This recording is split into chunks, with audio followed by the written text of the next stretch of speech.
হরে কৃষ্ণ। আজকে আমি আপনাদের শ্রীমদ্ ভগবদ্গীতার সাংখ্যযোগের 24তম এবং কঠিন একটি শ্লোক শোনাব। শ্লোকটি হচ্ছে অচ্ছেদ্য অয়ম অদাহ্য অয়ম অক্লেদ্য অশ্বস্য এ বচ নিত্য সর্বগত স্থাণুরলো চ অহং সনাতনা।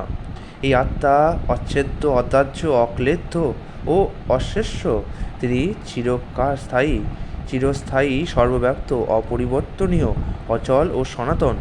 তাৎপর্য প্রবাদ বলছেন, পারমাণবিক আত্মার এই সমস্ত গুণাবলী নিঃসন্দেহে প্রমাণ করে যে সে অবশ্যই পরমাত্মার পরমাণু সদৃশ অংশ এবং সে নিত্যকাল অপরিবর্তিতভাবে একই পরমাণু রূপে চিরকাল বর্তমান থাকে। অদ্বৈতবাদীরা যে বলে থাকেন মায়ামুক্ত হলে জীবাত্মা পরমাত্মায় পরিণত হয়, সেই তত্ত্ব এই শ্লোকে ভ্রান্ত বলে প্রমাণিত হয়।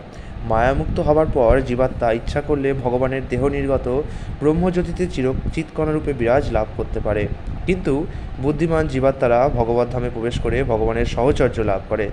এখানে সর্বব্যাপ্ত শব্দটি তাৎপর্যপূর্ণ, কেননা কোনো সন্দেহ নেই যে ঈশ্বরের সৃষ্টির সর্বত্রই আত্মা বিরাজ করছে। জলে, স্থলে, অন্তরিক্ষে, এমনকি আগুনেও জীবাত্মা রয়েছে। আপাত দৃষ্টিতে মনে হয় আগুনে আত্মা নেই, কিন্তু এই শ্লোকে আমরা বুঝতে পারি সেই ধারণাটি ভ্রান্ত, কারণ এখানে স্পষ্টভাবে বলা হচ্ছে আগুন আত্মাকে দহন করতে পারে না।